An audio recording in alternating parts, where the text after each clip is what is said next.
Welcome to the MasterYourMix podcast, helping engineers, producers, and artists create professional recordings and mixes, even from home. I'm your host, Mike and Davina. Let's get started.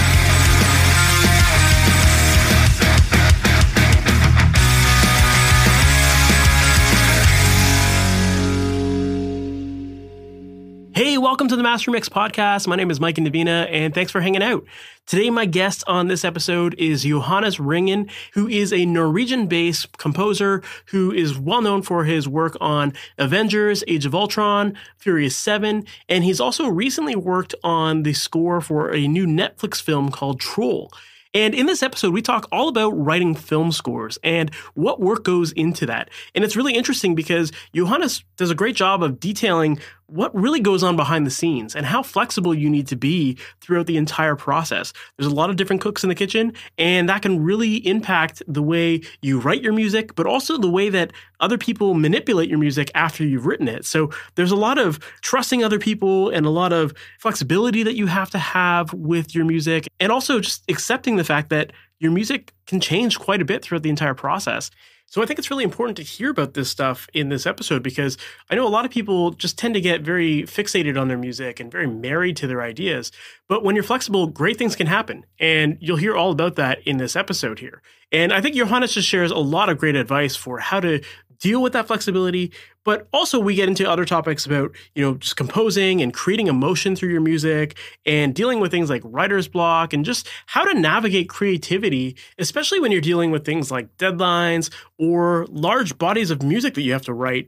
It can be a lot of pressure. So Johannes shares a lot of great tips on how to deal with that pressure and how to work within constraints and, how to really maximize your creativity. So I think that if you're someone who finds yourself frequently feeling like you've got writer's block or you're just in a bit of a creative rut right now, I think a lot of the advice that Johannes shares here is going to be very helpful for you. So with that said, let's just jump right into this interview. Johannes Ringen, thank you so much for being on the MasterYourMix podcast. How's it going, man? It's going great. Thanks for having me. Of course. For people who might not be familiar with you or your background and all the cool stuff you're working on these days, can you give us that story and how you got into music and ultimately to where you are today? Sure. We had a piano at home. That's how it started. And I got into playing bands and guitar and bass and typical band instruments. And, I come from a little place called Lillehammer. Some of you might be familiar. There was a Netflix show with the same name. Just a little fun fact: the guitar player from the Bruce Springsteen's guitar player, Little Steven, he was one of the main actors in that show. Oh yeah, Lillehammer. It's all about sports. So it took a while for me to sort of believe that music was something I could work on. And as I understand, a lot of your listeners are the typical home studio producers, and that's what I was doing for a long time. And a turning point was a friend of mine who was going to film school. He was doing a student project, and he was asking me because he knew that I was making music. And that was a really big turning point because I've always been playing in bands, but I didn't like performing that much. I really felt at home being in a studio with less pressure and that sort of environment. And I'm not particularly good with lyrics. So everything sort of clicked when I was doing this short film. And it did pretty well too, like for what it was. So then I just started reaching out to people, doing short films, commercials, ads, everything that just I could get my hands on.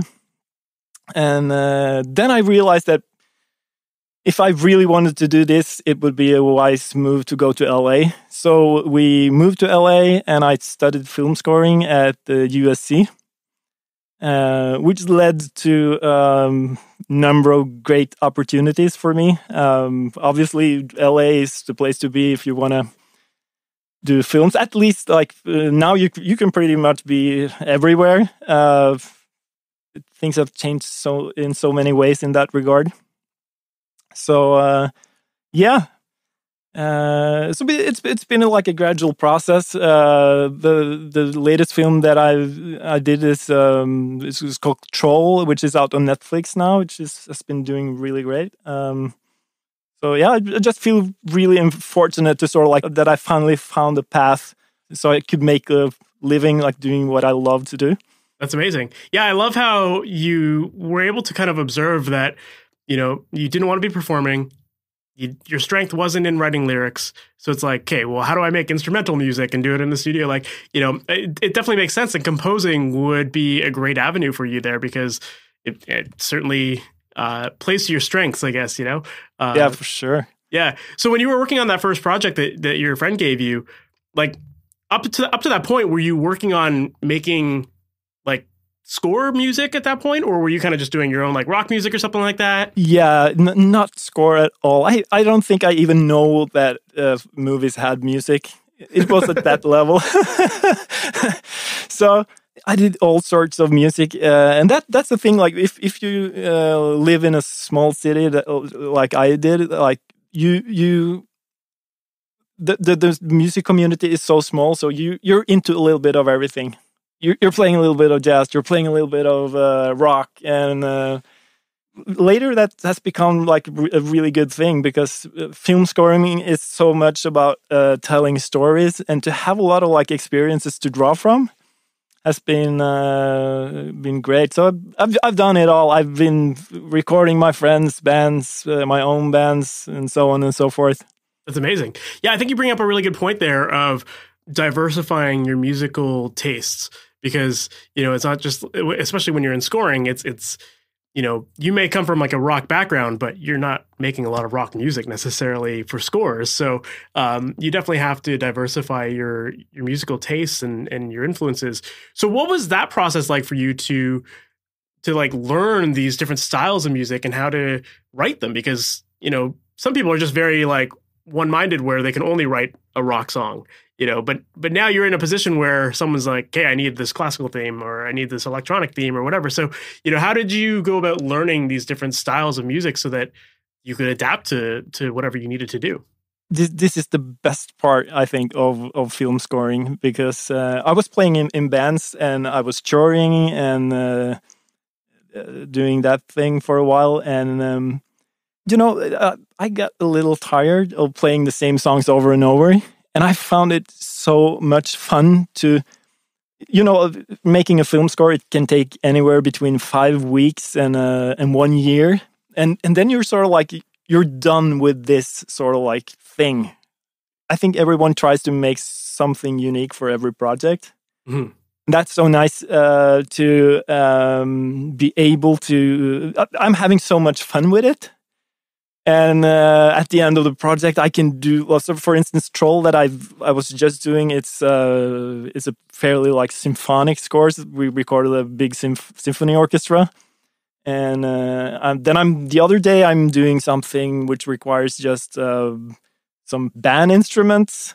So I guess that was a very long answer to a short question. I guess the answer is just like you learn along the way. Gotcha. As long as you're just interested in it, and I'm sure everyone listening to this, we love music. So yeah.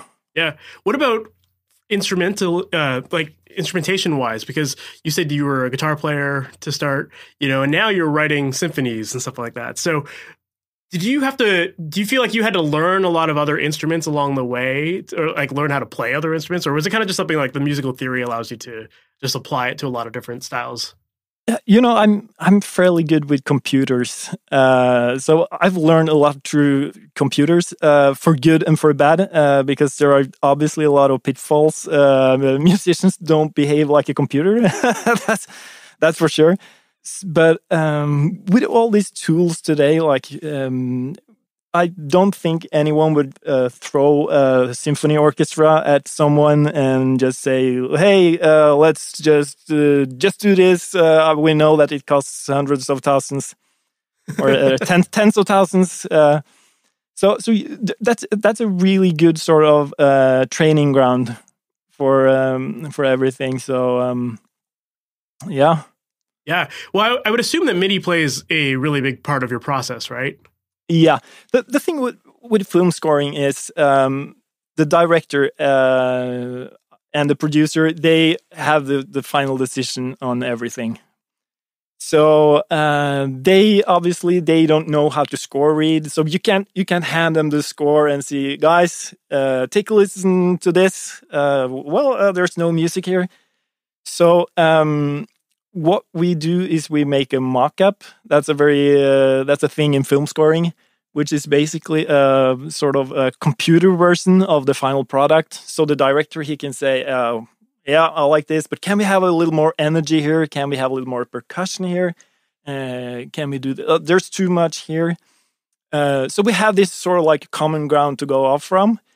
And then when everything is said and done, we go and record it. And this has changed a lot over the years. If we go 30 years back, when they got to the scoring stage, it could be that the only thing the director had listened to was the composer sitting at the piano.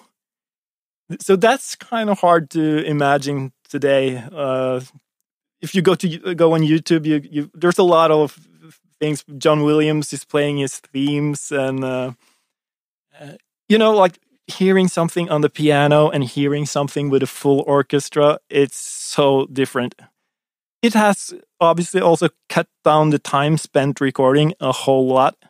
It could be that they were booking a studio for weeks when they did movies before, but now everything is so sort of like said and done before we record it. So we just basically do what we already have. There's no changes happening at the scoring stage. Yeah, I think that's really interesting that you're, like you said, you're kind of making the fake version of the final product with all the programmed instruments, and then you get into it and it's like, okay, let's just let's replicate this in the studio and use real instruments and go from there. I think that's very fascinating, and it definitely makes sense that that's the way it would be now, because you have so much flexibility with rearranging things or eliminating tracks and adding things in the box and in the computer. So it kind of makes sense that you would just map out everything ahead of time and just make it super simple for, when it actually comes time to record and save some money ultimately, I guess, in the end, right? Yeah, totally. Yeah. I'm curious to know though. So I'm assuming, you're not just giving someone a piano track, like you said, like you are making like string elements and pad elements and all sorts of stuff like that. A lot of software instruments don't always sound the most realistic. So do you have any tips for getting more of a realistic sound out of virtual instruments so that it sounds believable? Oh, wow. That's a big question. And I think, first of all, there's so many good sample libraries today. So you could get some amazing mockups. But you really have to breathe life into the mockup. So you have to sort of like make sure that there are some dynamics in there. That string player, he would never like play exactly the same. He would like phrase things, and it would get louder and it get more soft and so on and so forth. And a lot of this, I think, has to do with writing. You have to know a little bit about how a symphony orchestra works. If you just do a pad sound like on a synth, that's a good start. If you think about, you have like 5 voices, that could be a string orchestra, and if you just go and play all those voices individually, and breathe some life into it, like with volume and dynamics, and can really help. Yeah, I would assume that you kind of have to sort of study how the musicians themselves play, because like you said, it might be obvious that most musicians can't play every single note at the exact same velocity all the time, right? It's just unrealistic. There's a human element to how we perform things, But for sure. But I think that so that's what we're doing. We're sort of like we're trying to fake the human element into the sample, the synthetic world. Yeah, of course. So are you then like manually going in and adjusting all your velocities after the fact, or like what does that process look like for you to make it? Normally, I'm a big improviser. That's my process. I like to sit with the keyboard and play things in and see if something comes out, and then I go in and that was a cool chord progression. How do I break this into violins, violas, cello, and basses, and so maybe I add some brass elements if that's appropriate for the track. Depending on what sound world it is, I might add some electronic elements, which is very popular these days. And hopefully at the end of the day, I have something the director likes and see eye to eye to. So yeah, and then you repeat this for 30 cues in a movie, and then you're done. I imagine that, it would be... It's a lot of work to come up with an idea and then, make all these different voicings and have all the different instrumentation and then send it off to a director and be like, hey, what do you think of this? And hope that they like it so you don't have to undo all of that hard work that you spend so much time on. Yeah. And this is a thing because when you're scoring movies, there's always it's always time pressure. So how much time do I put into making this mock-up perfect? Because like at the end of the day, everything's going to get replaced. So it has to be good enough so that the director will listen to it and think, oh, well, this is sounding great. But you don't, there's simply not enough time to sit there and tweak every little detail that you would want to tweak. So it's a balancing act to sort of like figure out how much energy to put into it. Yeah, that's a really interesting point too, because I know a lot of people listening to this really suffer from that perfectionism mindset that, everything needs to be 100% perfect sounding before they give it to their clients because, there's this fear that if it's not 100% perfect, that it's going to get rejected and, people are going to think poorly of them. But there really is that there has to be that kind of balance, especially in your case where that this is going to just get replaced. Like, there has to be that struggle of how perfect do I present it to make it sound believable versus, just giving something that's a decent enough mock-up. Yeah, for sure. And it's like, it's always tempting to go and say this is gonna be awesome if we get it recorded, but it's if you try to sell it too hard, that can go really hit you in the back at the end of the day. Yeah, it makes sense. So, what does the process of composing typically look like for you? Like, where do you start with a project when someone says, "Hey, I got this film, go for it." What do you do? I think it's very important to have in the back of your mind that it's not your movie. For instance, the movie that I just did, Troll, it was something that the director, he's been having this idea for this movie since he was 12 years old or something. And you're just you're there at just the very, very end of the process. So you have to come up with something that the director is on board with. So that's the way I start, and then we talk and see what does he want to accomplish, what does this movie needs, what kind of movie is this, what is it similar to some other movies, and so I just try to gather as much information as possible at the beginning of the project, and then I go back to the drawing board. And I like to sort of create a sound world. That's usually where I begin. So sometimes it's fairly obvious because if the director says that this is going to be orchestral and that's it, then it's really that's where you start. Then you go strictly you go right to harmony, melodies, themes, and so on and so forth. But if it's a sort of a more of a different thing, he's open, or he or her is open to suggestions. Then it's more like if trying to find something new, and then make some sketches and sit there with the director. And do you like this? Could this be a part of your movie? Where could this be a theme for? Could this be a theme for a character? Does this movie need themes for the characters? So it's really just as much about the movie as it's about the music. I love that. Yeah, I think that that's a really good point to start, obviously, because if you don't have those important conversations with people ahead of time, then you could put yourself in a completely wrong direction. Yeah.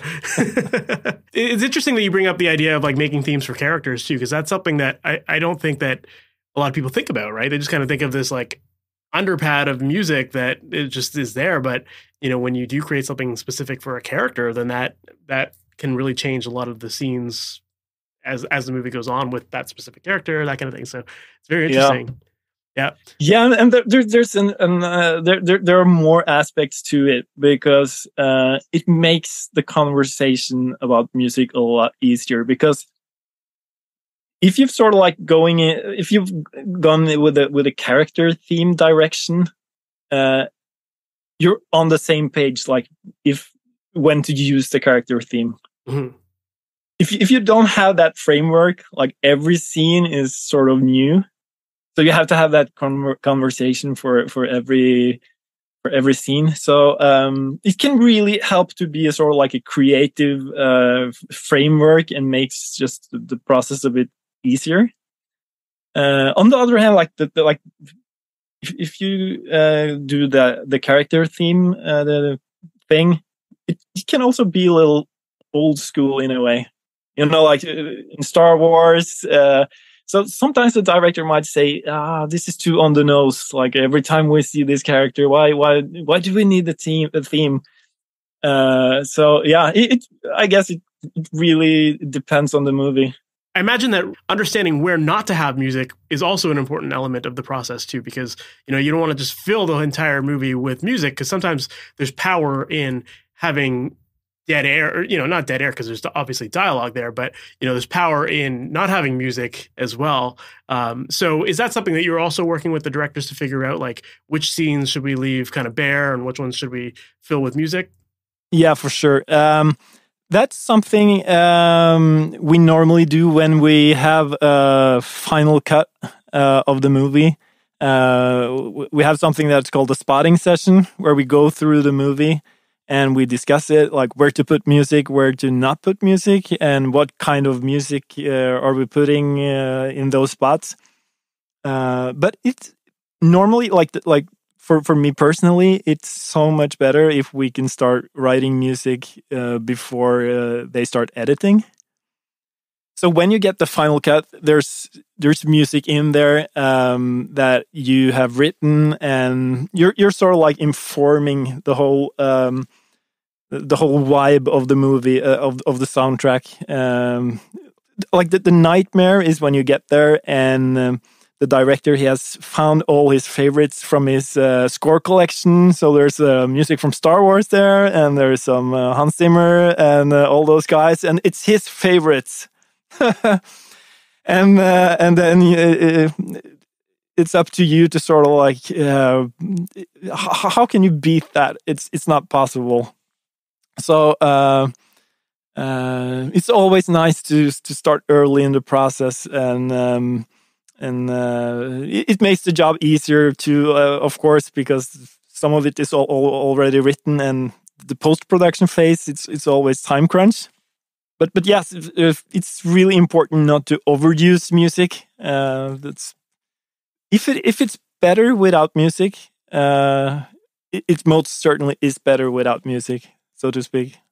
Yeah, I imagine that dealing with like those kind of temporary scores can be quite nerve-wracking. I'm one of my early mentors. He got to work on the score for the Passion of the Christ soundtrack, and I remember him telling me that for years they were battling the temporary score because, you know, someone had come in and was like, we need this Peter Gabriel track. You know, this is what we've been listening to this whole time. And then ultimately they just got Peter Gabriel to do it, I think, you know, because it was just like they had been composing for years and years, but the guy was just like, no, this is like what I'm used to hearing. So I guess it just makes sense to get the money and figure it out and make it happen so we can get Peter Gabriel to do it, you know, that kind of thing.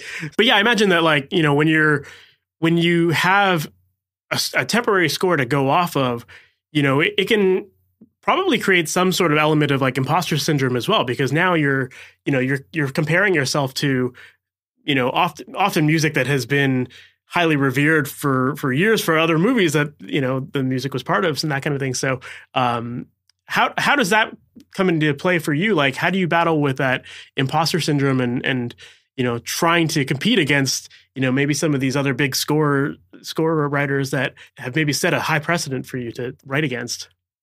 Well, the thing is, directors, they normally like to make something unique, and that's something I always try to do. So that is sort of the thing you have that you can do differently. Like, if you've decided with the director a sound world, so to speak, there's always this element of like, let's take what you like about this track. You like that it hits certain points. You like that the arrangement is big here. You like that something is changing here, and make it our own. That is something. If you have the director on board with that thought of doing, let's make our own thing, then it can help a lot. Mm-hmm. But there's always this one track that is people have been listening to for months. That's like so hard. It even has a name, like the temp love syndrome. So that's when they are so emotionally attached to the temp track. It's Yeah, I definitely could see how that would be a big challenge there. Because you're right. Like, you know, these people have been listening to it over and over again, and you know, I imagine that a lot of times the rough cuts of the movie have also been edited to this music as well, so that, you know, it kind of already matches. So it's hard to recreate stuff like that. So I'm curious to also know about that. You know, how does the visual element of the film influence the styles of music that you're making, or how does it influence your writing? Like, are you when you watch these blank slates, you know, you're watching the film, how are you using the visual to guide the music that you're writing? Oh, that's a really good question.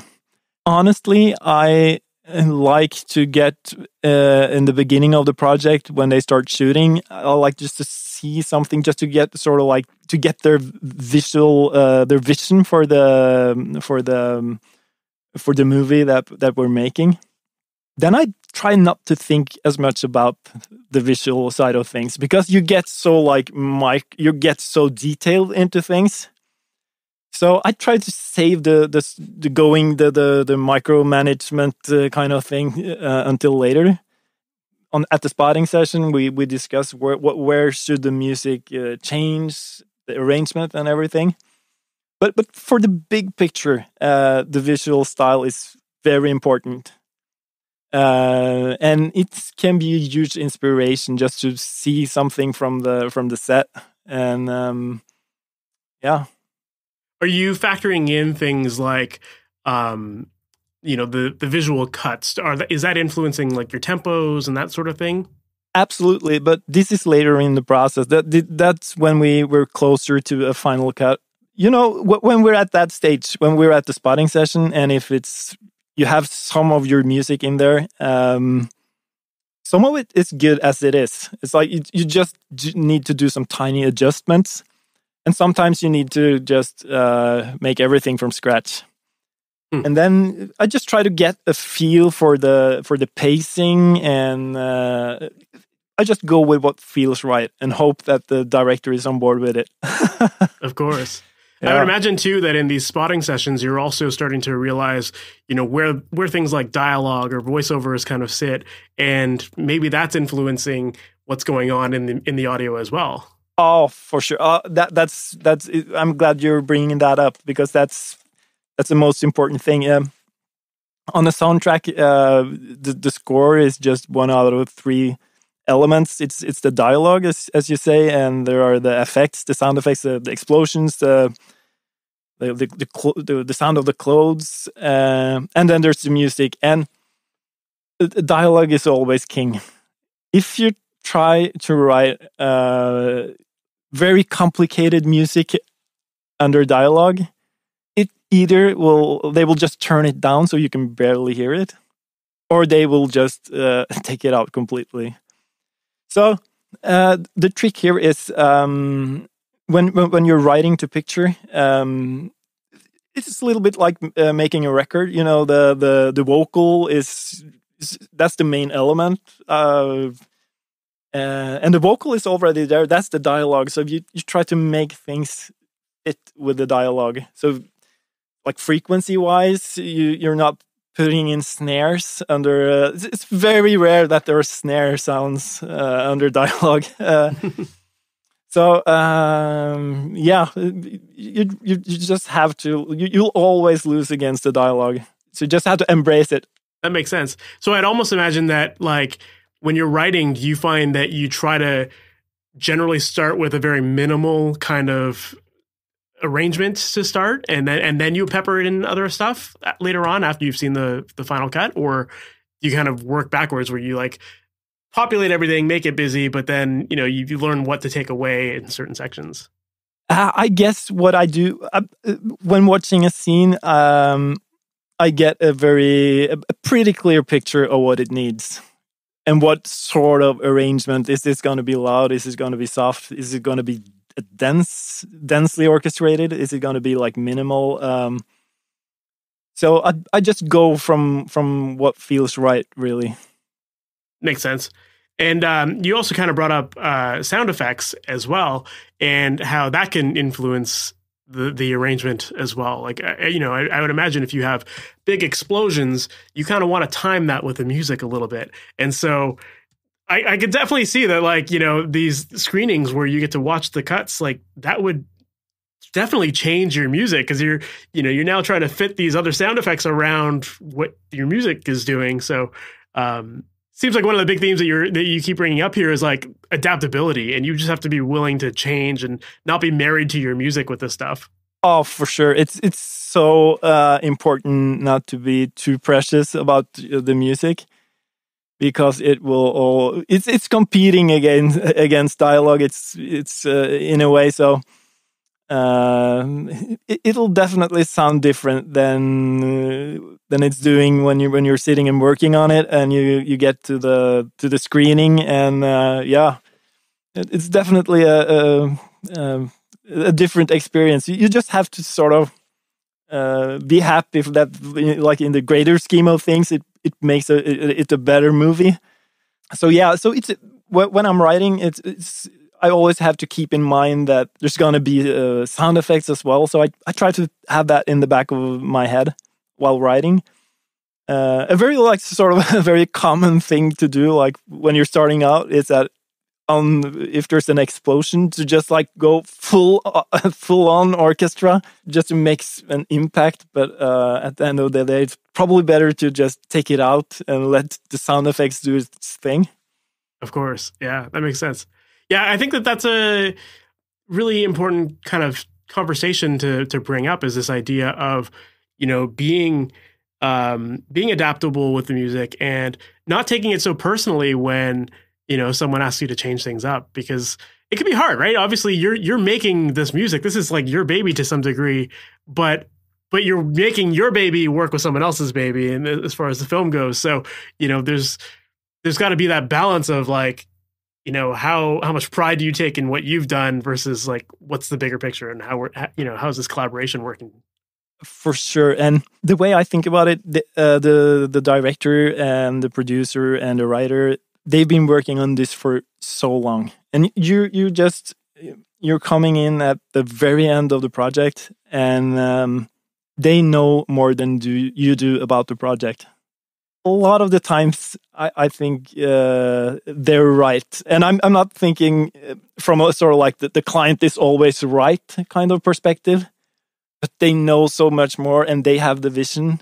So if they think that it's better to have the sound effects sort of drive the scene instead of the music, more often than not, it is so in my experience. No, but that makes sense because, these directors, although they may not be the musicians themselves, they've watched films. They know how music plays a role in films. And so when they're making a scene, they've already got it in their mind of like, the music's probably going to do something like this. And, they're making all of their decisions based on a combination of elements, the visual, the audio, all that kind of stuff.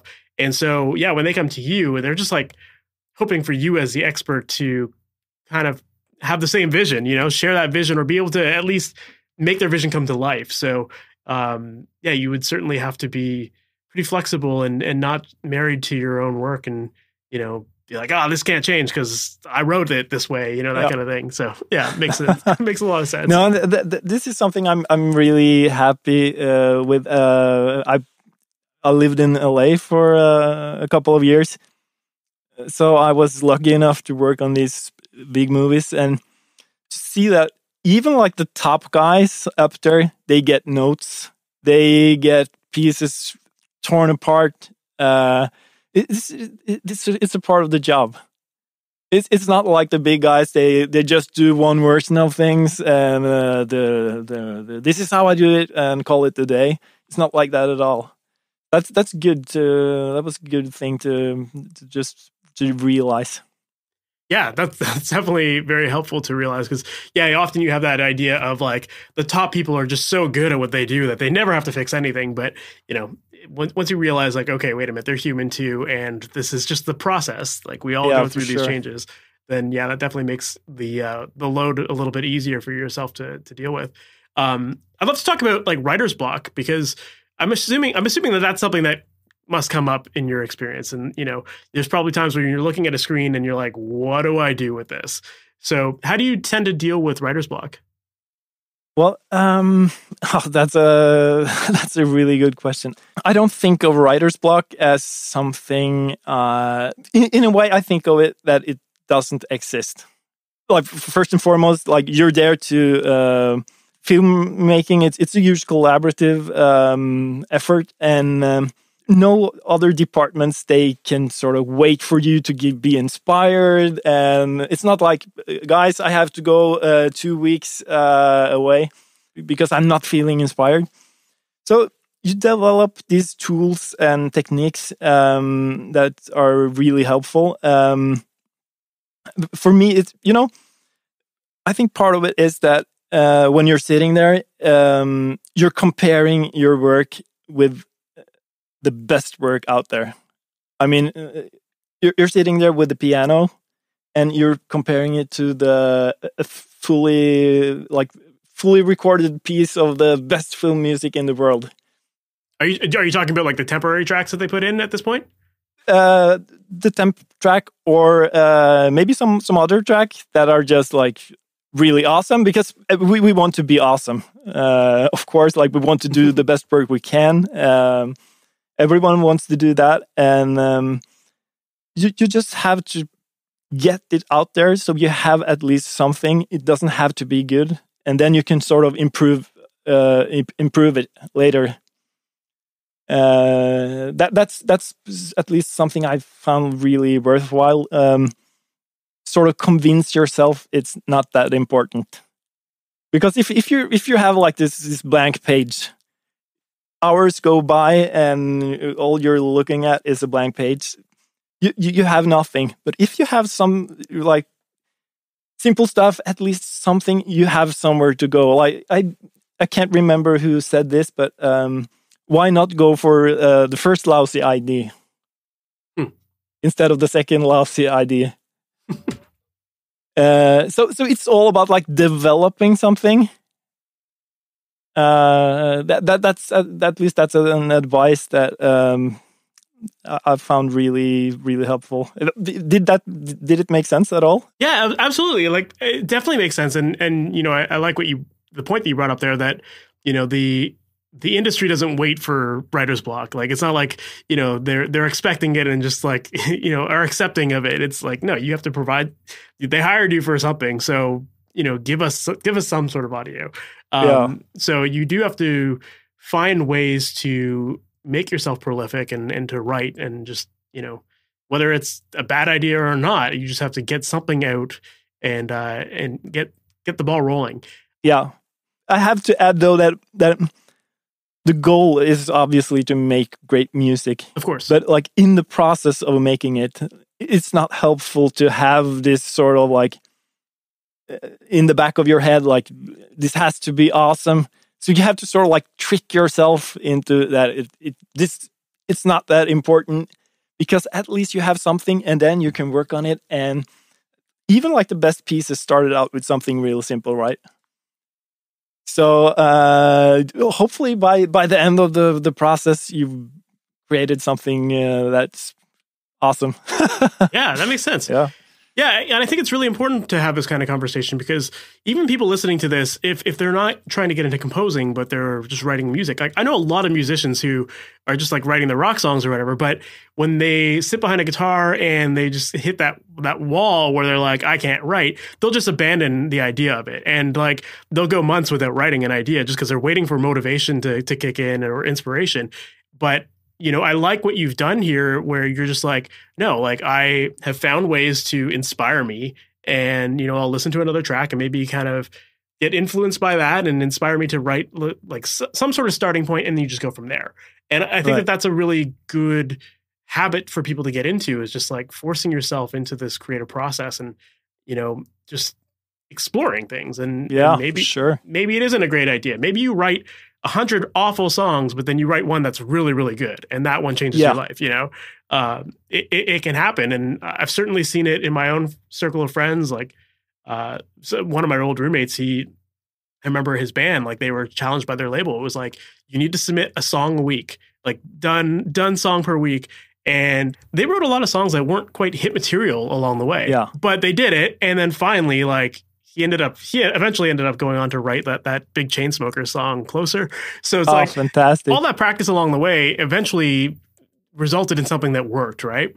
So I share that story because I think that, you have to push yourself to just try to find inspiration in places, and, get over that writer's block, because otherwise you're not doing yourself any good. You're not doing any favors. So yeah. I have to say that in a way I feel that I'm cheating though, because I have a deadline. And I remember this from when I was doing like playing in bands. It's so much harder when you don't have like a hard deadline. So it's really nice what the record label did. Like they forced them to write songs. So it's a fantastic move, I think. Yeah, I mean, like no one wants to have that kind of that pressure, but sometimes it ends up doing a lot of good, right? Yeah, for sure. Yeah, I think that's. Working with deadlines is definitely a really good thing. And even if you're a musician and you don't have a label or something like that, it's like, just give yourself a release date or something like that, like put that pressure on yourself of a deadline, and it's going to force you to write. Oh, for sure. Now, speaking of deadlines, when it comes to creating these scores, like what kind of deadlines are you typically looking at? Like for turnaround times on these songs and these rough versions of tracks, like what does that timeline usually look like for you? Oh, that really depends. It can be a typical a film score. It can take anywhere from 5 weeks to a year. 5 weeks, that's not good for your health. That's pretty rough. That's 12-hour days, 14-hour days for a long period of time, and not something I'd recommend. Yeah, so it can be anything really. But as far as average turnaround time, is 5 weeks pretty common? Because I would assume that, to make these large scores, you would typically need a lot longer of a period of time to write like 80 minutes worth of music or that kind of thing, right? So is 5 weeks typical? No, I think 5 weeks. That's I need more time than that. I think that 5 weeks. That's just rushing through. Yeah. And for a 5 week project, would that be something where it's like typically like a whole score, or is it just like maybe one chunk of the movie, like one No, scene? Or that kind of thing? It's so different from movie to movie. It could be if there's the movie Troll that I just did. I think there's like how many minutes of music? 84 minutes of music, and you could do a drama where there's 25 minutes of easy piano, ambient kind of so there are no hard and fast rules really. That it's all over the place. But I'd say like a couple of months. That's I think that's a sweet spot for doing a movie. Yeah. Would that be from start to finish, or would that be from like just presenting your idea of like here's my rough score, that kind of thing? Yeah, that's from start to finish. Gotcha. Like I'd love to have more time than that, but 3 months, that's sort of like ballpark what I need. Yeah. So that is making you work pretty quickly. Then you would have lots of tight deadlines because 84 minutes of music. That's not just one song. You're presumably working on like maybe 20 different cues or something like that throughout a track. So throughout a film. So yeah, I mean you'd have to be turning around music pretty quickly, I would assume, just on a scene per scene basis. Yeah, for sure.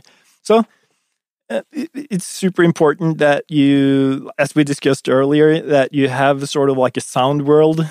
So you don't have to think of it as a concept album. I guess like now it's all about singles and releasing singles, but those old concept albums where you have where the movie is the concept. So that makes it a lot easier to write quickly because you don't have to like come up with new sounds for every cue. Because you're creating a world, you're creating a universe, and you want the audience to sort of be in that universe. So to sort of like be in the same framework, so to speak, it's really beneficial for the movie. You can't like do one thing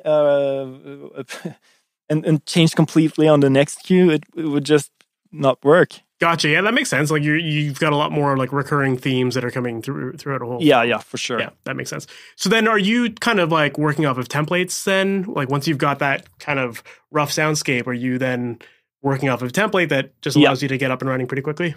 Templates are super important. I make one for every project, so I have a sort of like a baseline for the movie. And then there might be something missing from cue to cue, so I just add one track or two tracks on a as needed basis. And it's so important because when you deliver things, everything is delivered in stems, so they have the possibility to mute and take things out and adjust things. So. And I remember when I started out, I've been there where I've like soloed one track, hit bounce, soloed the next track, but now it's just like basically hitting one button and everything is done automatically. So that's a huge time saver. Yeah, that's interesting because I would assume you'd almost have to be very creative with the way you part out your stems so that things can be removed, but you're not losing the main foundation of the song, right? Like, oh, for sure. That's where the precious about your work comes in again. Yeah, a stem might be muted, and it was like, well, what happened with my music? Yeah. So then, as far as those stems that you would export for somebody, what kind of stems are you typically doing? Is it usually just like rhythm and then like strings, or like what do those stems typically look like? When I work on these bigger movies, everything gets mixed by a mixer. So I export all the tracks individually, and he sort of like folds it down into stems. Gotcha. And I'd say the most important thing to have a separate stem for are the hits, like the impacts, like the drums, and there's usually a stem for the orchestra, a stem for pianos and harps and bells. That's often like one stem. Sometimes we do what's referred to as striping at the recording session. So instead of playing the orchestra all together, we do it like we have the long strings, the legato strings on one track, and we have the short strings on another. So that gives it even more flexibility at when everything gets, because it in a way it gets mixed 2 times. First I'm mixing it, and then the mixing engineer mixes it, and then it's mixed at the dubbing stage. That's sort of like when everything comes together, and in the mixing theater by the re-recording mixer. So a lot can happen on the way. yeah, totally. Like, you definitely have to be very. You can't take things personally if stuff gets removed, because there's so many people, so many cooks in the kitchen, right? Yeah. Interesting. I have to say that everyone is doing what they can to make the best movie possible. So it happens a lot of times that I think that, wow, this is so much better than what I did. They actually made this scene much better. I didn't think of this because they did some tweak to one of my stems. So a lot of the times, when you're working with great people, they make it better than it was originally.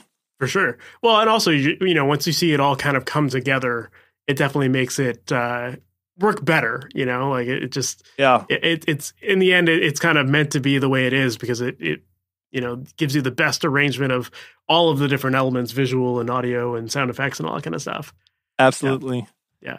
That's a very nice moment when everything melts together. And so everything in a way becomes transparent. It just, that's a great feeling. Yeah. Yeah, for sure. I've got a bit of a loaded question here for you, but I'd love to talk about creating emotion through music, because ultimately that's what film scores are supposed to do. They're supposed to, provide a sense of, sometimes it's giving you anxiety, or sometimes it's happiness, or whatever. You're provoking a feeling through your music. And I think whether you're doing film scoring, or if someone who's listening to this is only working on like rock music or whatever, you're still trying to create a connection with your audience and your song.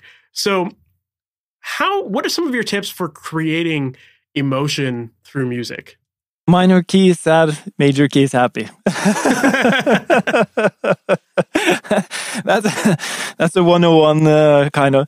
No, that's a really, really good question. Oh, it's yeah.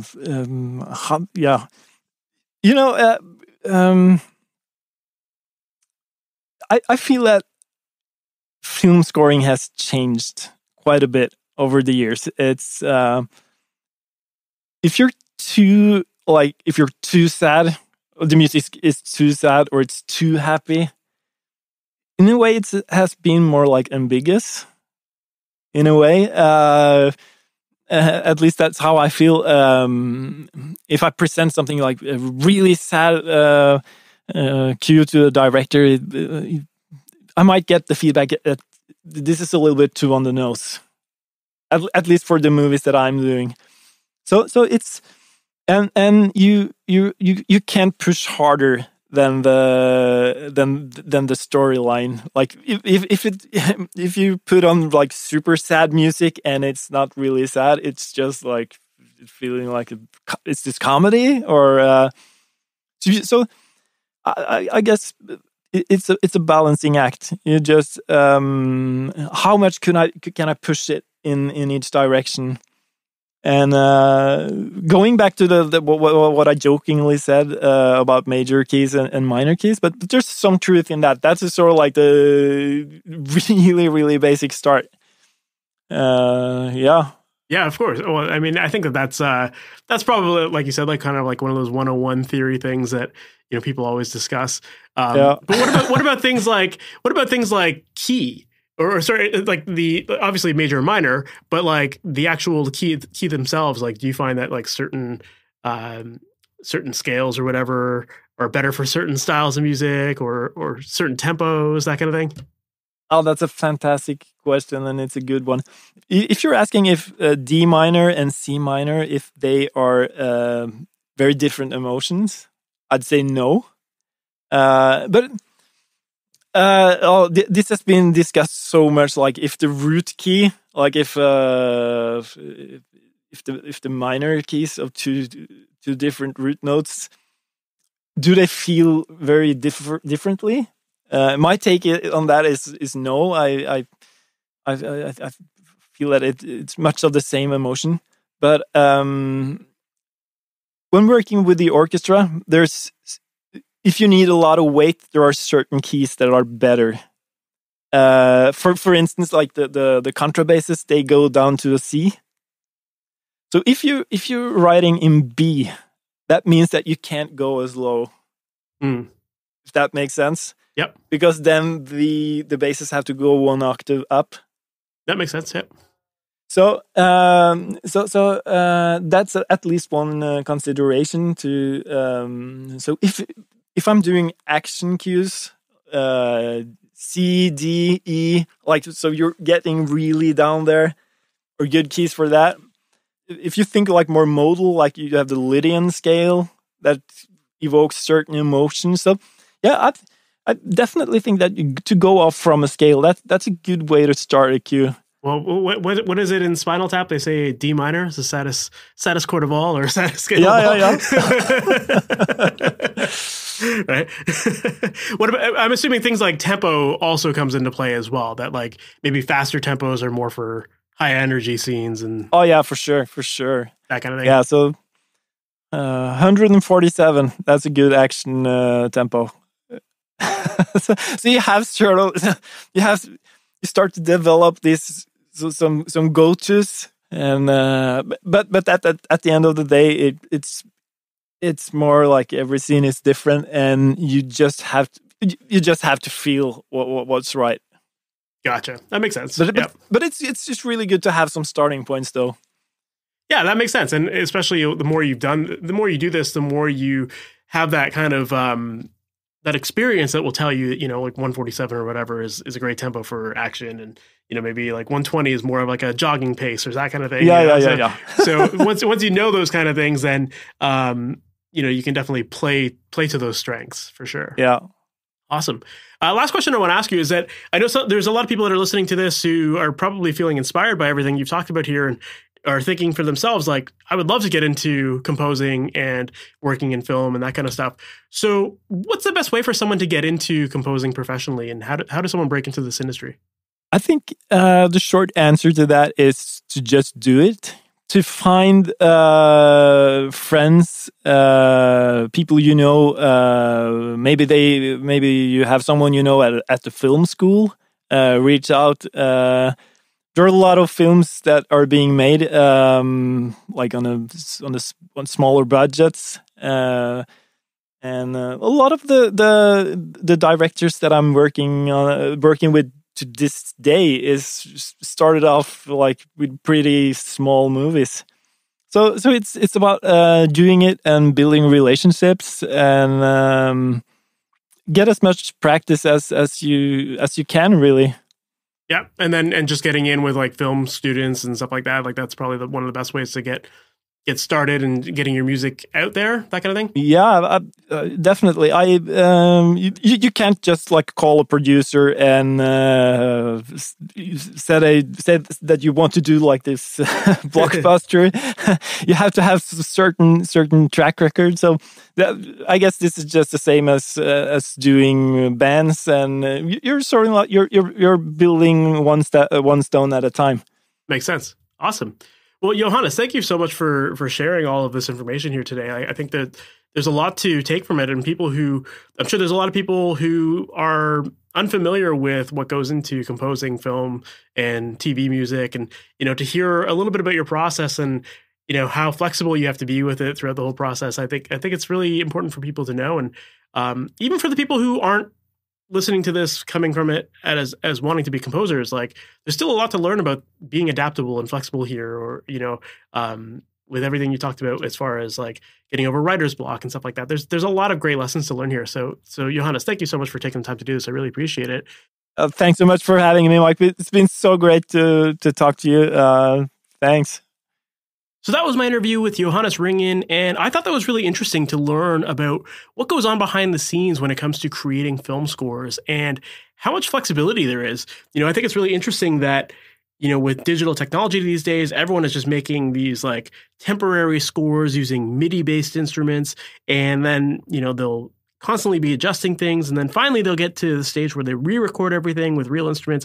I thought that was really interesting. And it's kind of like pre-production, right? It's like really mapping out what your song should ultimately sound like in the end, so that when you finally make it into the studio to record your song, you know exactly what you're going to do, what the arrangement's going to be like, what instrumentation, all that kind of stuff. So it really is this cool kind of pre-production thing, and it's interesting to hear about it on a much larger scale for these big films. So really, really fascinating to learn more about that.